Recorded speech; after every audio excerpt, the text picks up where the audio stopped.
Yahweh bless you. I'll be giving tonight's teaching. It's going to be keys to Abraham's certainty. So Dad was doing a teaching. The Hebrew word for faith is Aman. It means certainty, which is it's neat because Dad was explaining that if somebody asks you, are you certain?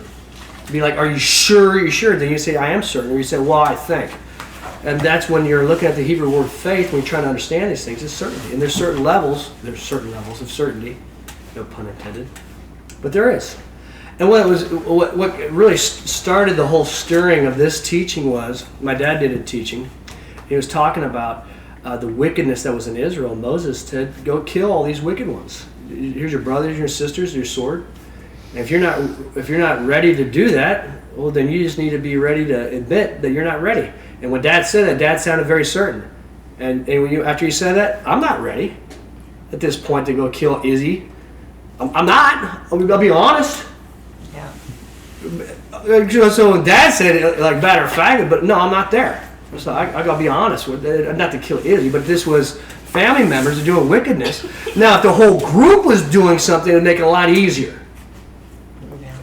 But what's important about that is, you okay? It's upside down. There's nothing wrong with not being where you are, but it's very important for all of us to be honest where we are. And then to evaluate and say, because there's times, I'll be real honest with you, that I'm pretty happy with my life. And if somebody comes along, you're not where you need to be, I'm like, I'm pretty comfortable. And am I a 10? If the Apostle Paul's a 10, I might be a 5. I'm still pretty comfortable. So what's wrong with my thinking? What's wrong with your thinking? When Dad said that, and he said that, I was looking around going, does anybody else believe this besides Dad? That's what I was thinking. I'm not there yet. Okay? So how do we get there? How do we get the levels of certainty to do whatever Yahweh calls us to do? And we're going to look at Abraham. Because if there was anybody that was certain, it was Abraham. Genesis chapter 22, page 51.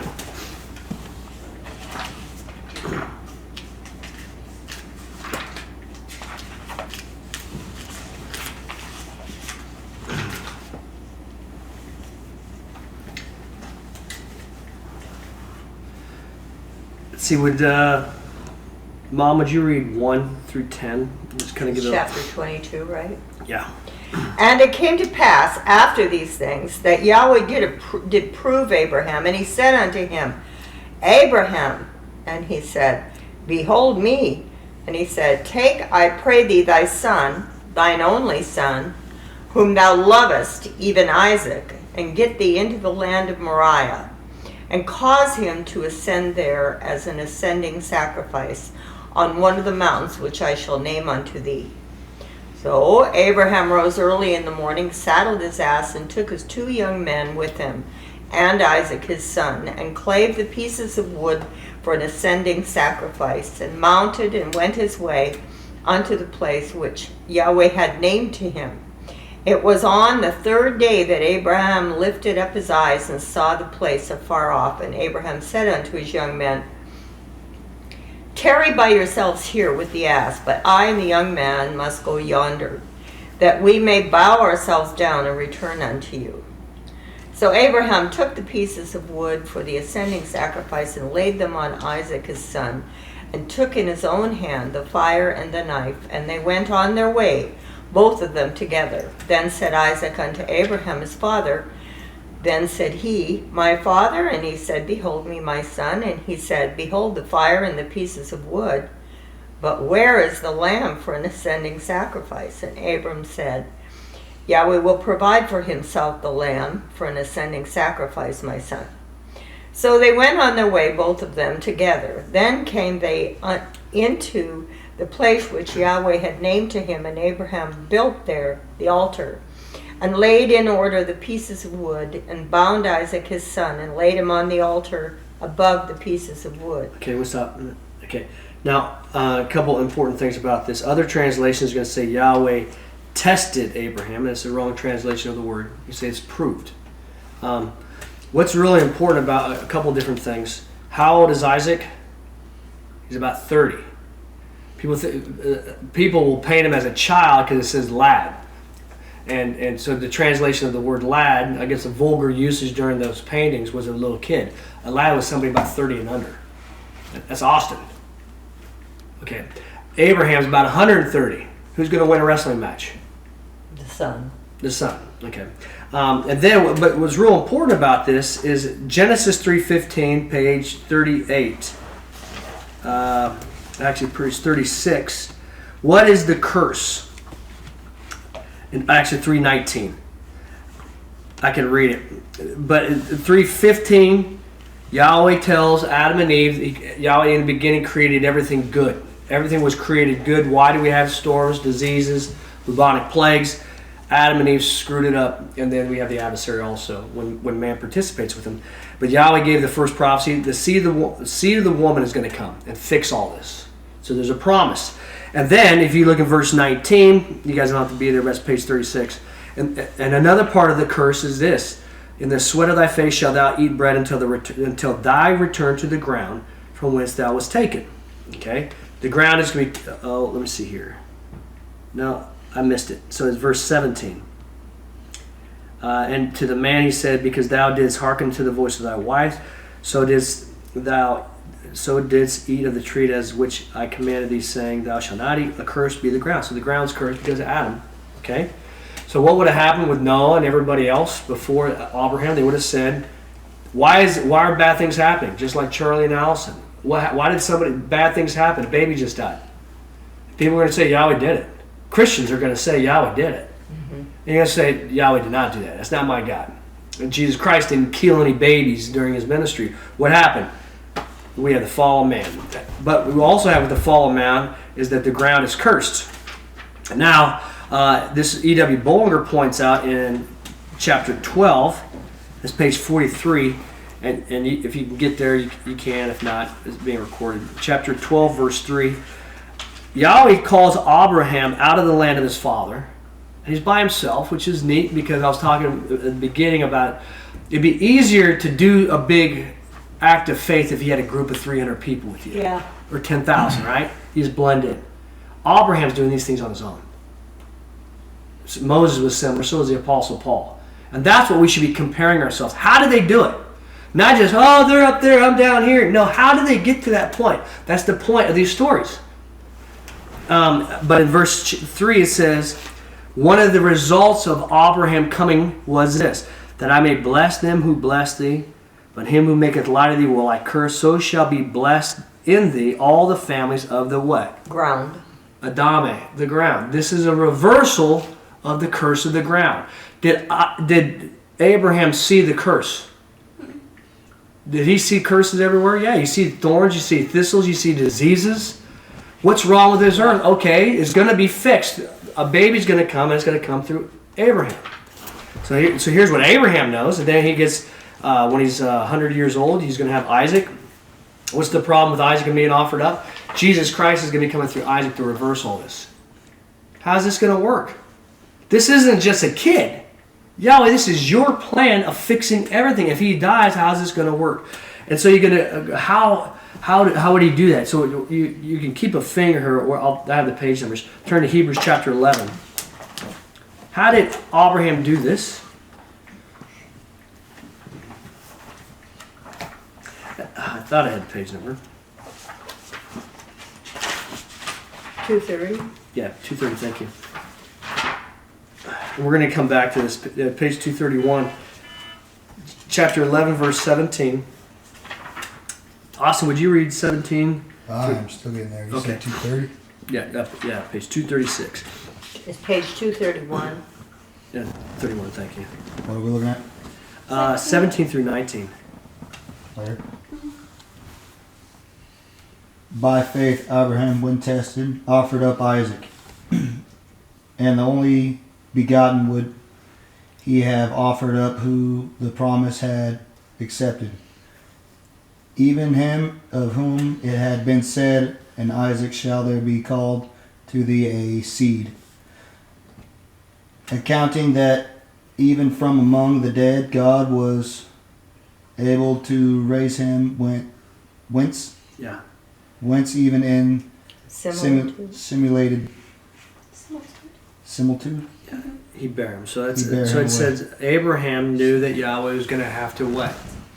A gyro, which is a Greek word. What did Abraham know going into this? Isaac, he was going to be. Yahweh was going to raise him from among the dead. You have to. There's going to be a resurrection, because he even says it to the two young men. And so most of us already know that. But he told the two young men, we're both coming back. Yeah. There's going to be a resurrection. Sarah's not there. Can you imagine what's in the back of his mind? What if it doesn't work? How am I going to tell Sarah this? Yeah. Talk about missing it. Whoops. That's no. Okay, all right. Well, here's what he was going to have to control his thinking, and so are you. You don't think certain things. You got to stay focused. But Isaac was going to be resurrected, and Abraham didn't have Hebrews to get to read. Look at this, and Abraham didn't know Jesus Christ was going to need to read about this, about a son laying down his life for his father in hope of a resurrection. We get that. Jesus Christ knew that. Abraham didn't have that. And in the back of his mind, he might have had confirmation through the Ruach, but as far as we know, a prophet didn't go, here it is, you made it, front page. Yeah. Here's why you had to do it. Jesus Christ had to see this, and you're like, oh, wow, that's neat. There's going to be some things Yahweh's going to ask you to do that's not going to necessarily make sense, but you're going to know you need to do it. But here's Abraham doing it. What's really neat about this, we turn to Romans chapter 4, page 154. And we're going to come back to Hebrews and Genesis. It says, so 154.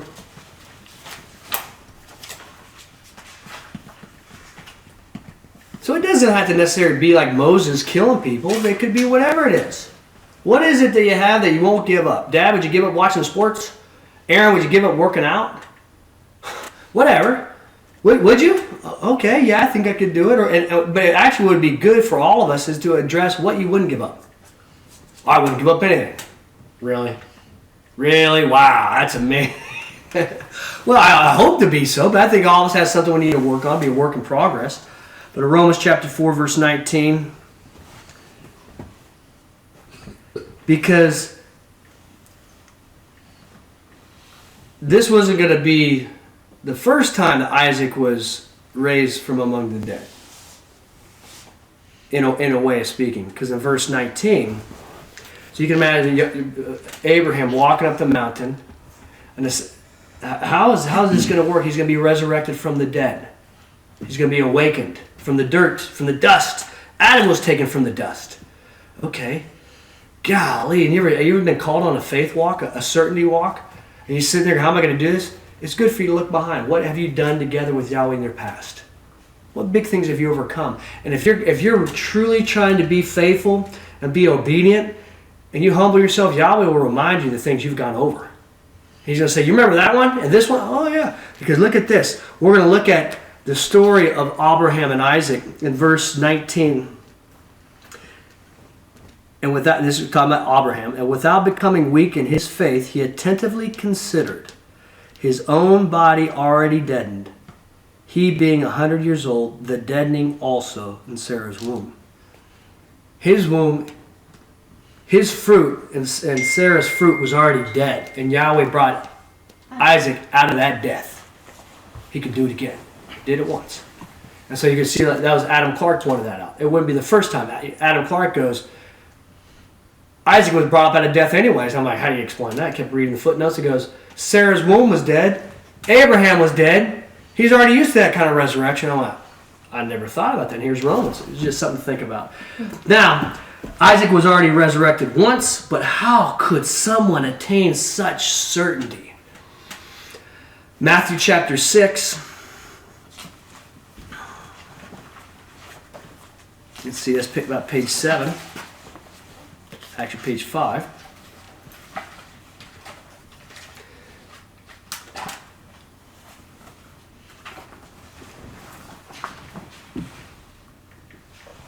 It's an easy one to remember, Matthew 6:31. See, what are we supposed to be doing? The purpose of our calling. Seek ye first Yahweh's reign, His authority, and His righteousness in your life. If you're not obeying Him, He's got no reign in your life. That's the word for kingdom. Are you obeying Him? No. Then seek his reign. Give him some real estate inside there. But why? But in verse 21, you say, let's see here. For where thy treasure is, there will be thy heart also. So even as I was considering Abraham, and I'm walking up there, look what kind of guy is Isaac? Father, I carry the wood like you said. Where's the lamb? I see the fire. Dad, where's the lamb? What kind of tender movie could we look at? And there would have been a neat conversation about a son talking to his dad. What kind of guy is this? And before I started looking at these scriptures, and I was trying to figure out how could you do that? You know, okay, even if there was a resurrection, okay, but Isaac would have been like, I thought I was a promised seed. It was going to come through me, Dad. You're going to have to be resurrected. Ugh, are you serious? How long would this take? I mean, I don't know. Maybe it didn't take long. Maybe it took a long time. Maybe they prayed together. Maybe they wept together. Maybe they hugged each other, say goodbye. But I'll see you in a little bit, Dad, right? Can you imagine? No. If you consider that and you think about your rats or something, or your daughters. Could you slit their throat? But that's where I was missing it. And if you look at that story from that perspective, you missed it too. Because if you read that story from that perspective, where would Abraham's treasure be? In his son. In that life. Here. That's it. He's going to lose everything. And you and I will never attain the certainty of Abraham or any of the great ones if our treasures are right around here. Because what we know is, let's see here. What was, turn to 11, or Hebrews 11, go back to Hebrews 11, page 1130.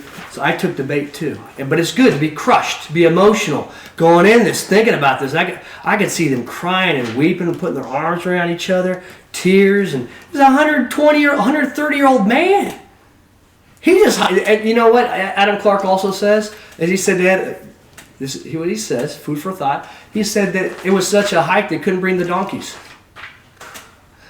Can you imagine a 100-year-old man getting, this is neat, he lived to be 175, he didn't know that. But he had a hike to get up there, sweating, they have their fellowship, cry together. Well, you know what, hey, how did he do it? Chapter 11, verse, let me get there first. And the word faith, insert the word certainty to substitute Aman. How did he do it? How could he do this? Verse 8, by certainty being called, Abraham obeyed to come forth into a place he was destined to receive for an inheritance. And also through that calling, the curse was going to be reversed, to see the woman's coming. Oh, wouldn't that be neat? What if you got a prophecy, Dad, that it was your grandchildren? Here's your reward, Chuck Cunningham. Your seed will be the two witnesses. You serious? The two witnesses back here? If you keep this up, it will be your seed. And then after the resurrection, you'll be famous forever. And you'll get to watch a movie. Hi, Captain! It's going to be the two witnesses. We heard about this. You can imagine what Abraham would have heard. Let me see here. As he came forth, not well knowing whether he was going. By certainty, verse 9, he sojourned in the land of promise, as a foreign land, in tents dwelling, along with Isaac and Jacob, the joint heirs of the same promise. For he was awaiting the city, having foundations, whose architect and builder was Yahweh. Where was Abraham's treasure, guys? It was the resurrection. And even as he was climbing that mountain, go back to Genesis. As he's climbing that mountain, he's going, God, I have everything to lose. But wait a minute. I can invest everything into this relationship in this life that's but a vapor with Isaac. But what about our relationship after the resurrection? And when is the resurrection? From the dead. He didn't know when it was going to be. He didn't know when the seed of the woman was coming. As far as we know, Eve thought Cain was going to be the seed of the woman. They didn't know either. But you can imagine, what was he focusing on? The city where Yahweh was dwelling, when everything's fixed again. That's how he did it. God, when's it going to be? And you can imagine and even if Isaac was his treasure here, what is that relationship going to be like in life? Especially if Charlie or Allison, when they're teenagers and they go, you either let me do what I want to do or I'm out of here. Okay, you're out of here. Well, that's going to hurt if your treasures are in this life. But if you have believers, that'd be the same way with Caden. You come here and go, Aaron, you can either invest in this life that you have right here with these kids. Are they saved? Yeah. Or you can invest in the relationship you're going to have after the resurrection. Yeah. And that's what he would have done. That's where his treasure would have been. And you go, okay, I can do that. I can do that. Genesis chapter 22, page 51.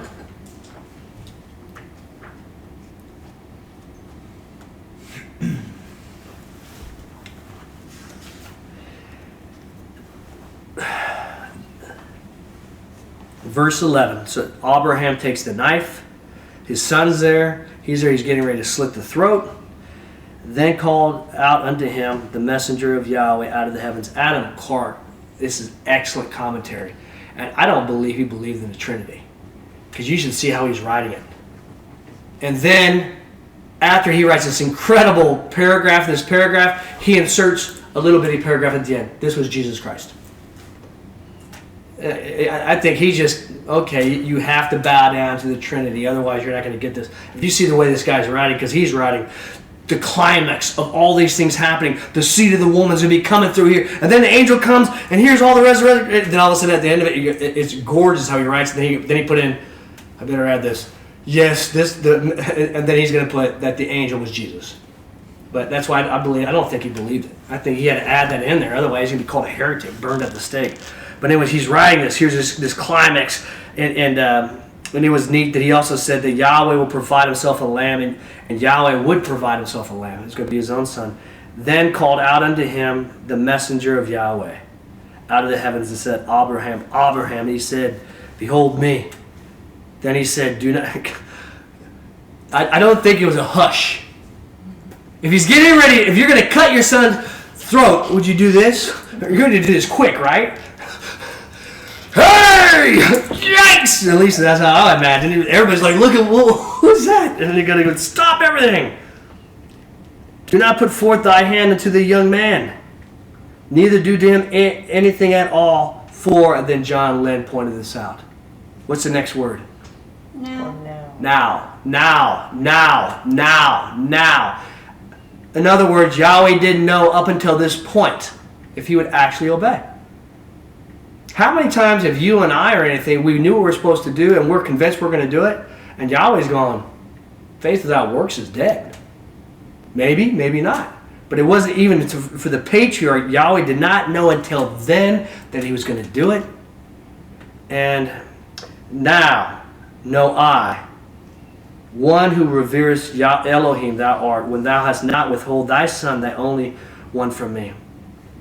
And Abraham lifted up his eyes and looked. Can you imagine his adrenaline, the tears, him and his dad looking? What just happened? Did Isaac hear this voice? Can you imagine the climax? Then the messenger, nope, don't do it. See how close we were to pulling that trigger? And here he is, and Abraham lifted up his eyes and looked, and lo, a ram, just like the words that came out of his mouth, caught behind in a thicket by his horns. And Abraham went and took the ram and caused him to ascend as an ascending sacrifice instead of his son. And I can imagine Abraham and Isaac tying the ram up together. What just happened, Dad? We don't know. Not real sure. How's your peace? Feel really good. No, but not just with the climax, because they would have peace going into it too. But then Yahweh calls there. You ever had that? Yahweh's called me in certain directions. I go, I'm supposed to go here. All right. Then he tells me to I'm like, no, you told me to go here. He goes, now I'm telling you to turn. Have you ever had that? And you don't want to do it? Okay, here's a right turn. Let me see here.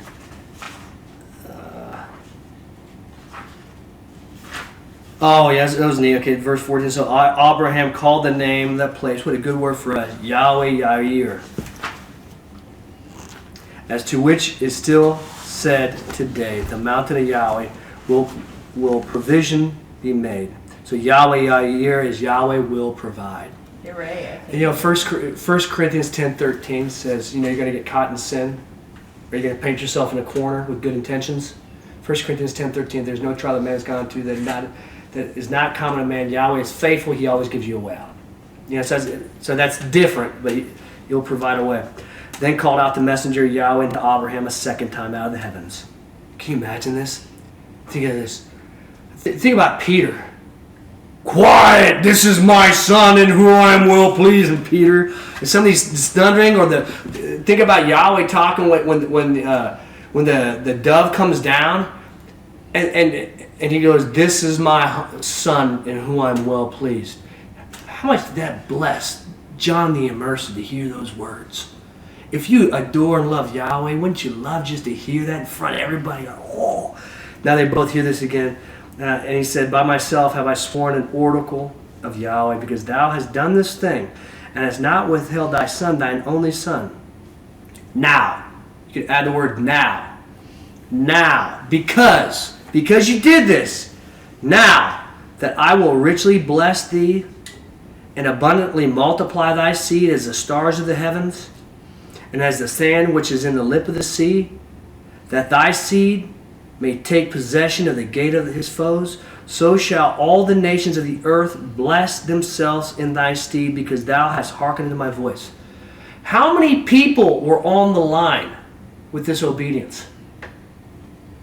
How many righteous Hebrews came after Abraham? I was thinking about that with Joseph. His father loved him more than his brothers. Not fair, right? Not fair. You can't love your brother more than another. And Joseph's father loved his mom Rachel more than all the rest of them, right? Can't do that either. What about poor Leah? Huh? If you look at it from that perspective, Joseph had it coming. So did his dad. We see what you're doing. And then you see the end of it, and Adam Clark points this out. He said, it was Joseph that explained that had you guys not sold me into slavery, all of Egypt and Canaan would have died. So here this is, even in this case, and I wonder with each one of us, there's certain things Yahweh is asking you to do that there's thousands, if not millions of people in the line. Would you do it? And because he obeyed, then Yahweh was able to bless him. Yahweh with Abraham was not done perfecting his faith. Think about perfecting an artist. Think about Leonardo da Vinci. Think about Michelangelo. Think about President Donald Trump. Is he a perfectionist? You kidding me? Abraham, he's 130 years old. I'm an old man. I'm pretty perfect. That's about as good as I'm going to get, right? No. And Yahweh is perfecting his certainty, going, I can get more out of you. And you know what he does is that Adam Clark also says this. He goes, Yahweh was perfecting certainty through Abraham for all the rest of the generations. Did Abraham know this? No. He did not know how many people were going to read him. He was perfecting him, going, he's got more in there. Can you imagine how much he's going to bless if we keep tweaking it and tweaking it and tweaking it? Is Yahweh done perfecting you? Well, it's up to you. And you ask yourself, you're going to go, I used to have a real civil war when I was your age, and right around your age too, a little bit. I was afraid to ask for it. Speak for your service listening. Do you know why? He's going to ask me to do something I don't want to do. True though, right? But where was my problem was? I was focusing on these tiny little things I might have to give up. Little vices, little sins, little bad habits. Instead of focusing on what he could give us. That where your heart is, your treasure will be. So all of us, you need to start thinking about something, have something. Every single one of us, you could say, what is your greatest lottery ticket item thing that would change everything? What would be the one thing that would change everything for you? That if you got this one thing. And not, I always want world peace. No, be something tangible and start from there. Yahweh wants to perfect you and your certainty and your faith. But if you never take your mind there, your heart's not going there. How can He do it?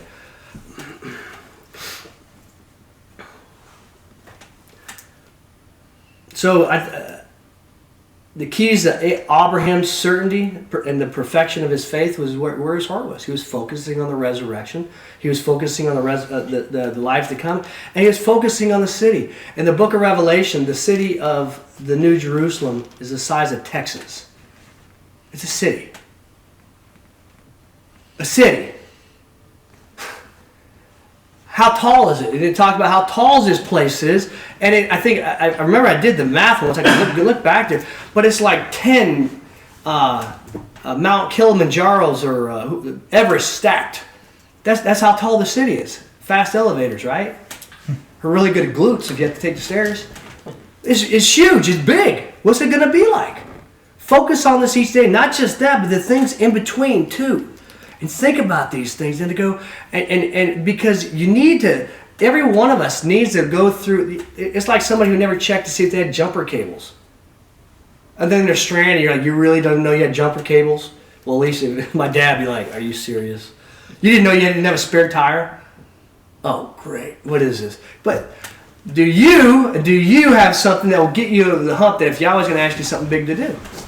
Start thinking about these things and get like the city, like Abraham did, and then you could be perfecting your faith too. And you never know.